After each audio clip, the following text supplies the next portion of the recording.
Welcome back to Riddell's War Chest, the Glossary of Power, and we're doing the R's and the S's now. And R is for the reprobate mind, where there is no longer any road of repentance back to sanity and morality and self-control. The reprobate mind, characterized by the citizens of Sodom and Gomorrah in Genesis 19, and the incarceration of those people confined in maximum security prisons. Do not give hospitality to or partner with them in any way that communicates acceptance and connection, lest you also suffer their fate. We find that in Proverbs chapter 10. And St. Paul in 1 Corinthians 5:11, do not even sit down to dine with such a one, with a reprobate mind. R is for reprobate. S is for sinicization. Sinicization is conforming religion to the current political ideology.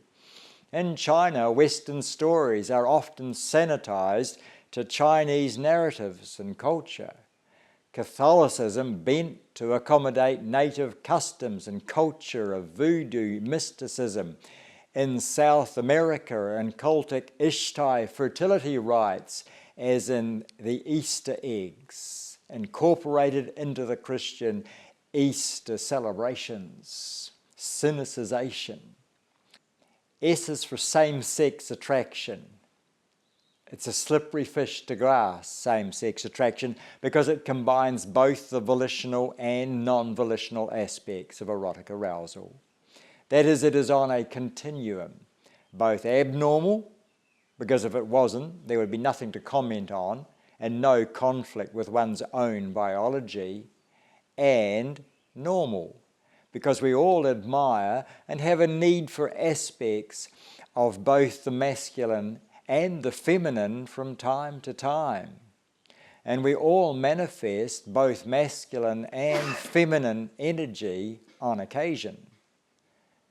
But to what degree same-sex attraction and opposite gender traits show up in puberty depends on a complex contribution of A, learned roles, B, hormonal fluctuations, C, the effects of any same-sex experimentation on emotional developmental stages of erotic development, in other words, imprinting, encouraging, not discouraging such sexual exploration is therefore entirely analogous to allowing children to play with superglue.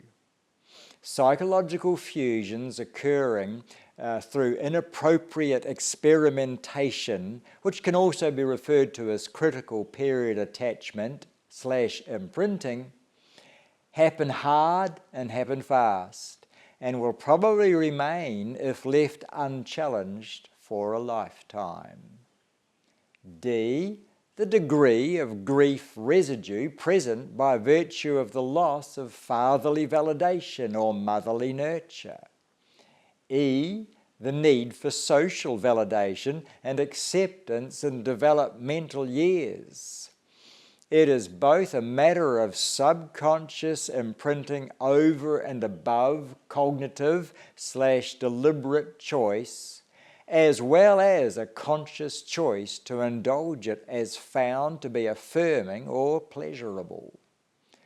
But if such a desire is involuntarily present and volitionally unwanted and rejected, it can indeed be successfully disestablished, as this speaker and author, family therapist and counsellor has achieved in his practice and been witness to on numerous occasions. But a word of caution is noteworthy here. Homosexual attraction, when subject to careful scrutiny by its victim, as to its essential precognitive imprinting, is liable to completely evaporate over time periods as short as 7 days, restoring them almost irreversibly to their heterosexual roots. Did you know that was possible? I have witnessed it many times. but only if you take this analysis diagnostic seriously. S is for sentience. This is the capacity to experience feeling and sensation, a term often used to justify the abortion of immature babies while still in the womb. Not sentient, therefore not human. Sapient. Animal sentience plus the ability to reason and be self-aware, the eventual ability of the fully mature baby. Sentience and sapient, key terms when considering the origin and beginning of life. S is for sex and gender identity. When biological male or female gender is disassociated from gender identity, as in non-cis, a dichotomy is formed that will eventually extinguish the ability to distinguish man from women, as well as the absolute confusion and pandemonium that is our inheritance even now. Unigender is not changed by semantic word games that cannot even define what a woman is. For the same reason, you cannot identify as any age you like or as any ethnicity you like. Ben Shapiro said it best: the possibility of a pregnant male is not a doctor's opinion, but an activist's. And also, your pretense may not force me to pretend something that doesn't fit reality and is not scientifically identifiable. Love you, Ben. Keep it up. As we continue our glossary, the war chest, let's have a look at societal abdications. Knock on these doors and you will commonly find that nobody's home. The big four immediately come to mind as commonly found in counselling people and families in clinic. Number one, abdication of parental training and guidance of their own children through the critical infant phases. Most antisocial behaviour can actually be traced back to 2 years old, at which time the child may fail to develop natural empathy, estimated at about 5%, setting the stage for pathological, antisocial, predatory behaviour, especially in small boys. And through the current tsunami of multiple amoral indoctrinations in school and culture in their teenage years.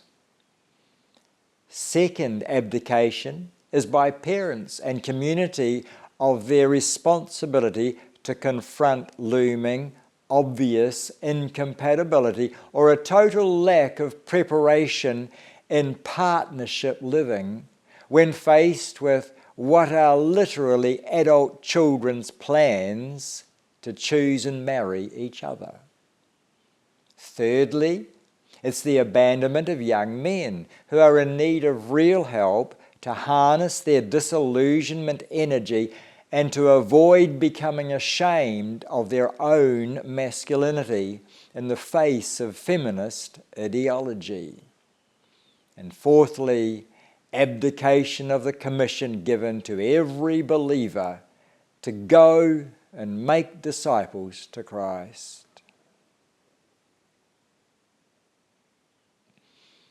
S is for social fascism. Social fascism. The far left and woke zealots practice the totalitarian philosophy that you have freedom of speech, but only if we agree with you. A society led by the selectively offended is already stamped with the fascists' mindset and will degenerate into totalitarianism as soon as the much desired power and control is wrested from the more temperate heads and the moderate voices. S is for subversion of language. The first fatality in war is the fall of truth. The first subversion is the subversion of language. For example, America was not originally founded as a democracy, but as a constitutional republic. This in order to safeguard the people from a dictator or a totalitarian government from ever forming. S is for subversion of language. If you like what I've said so far, let me remind you that you can download the entire transcript for free. Click here and you'll be able to read it for yourself.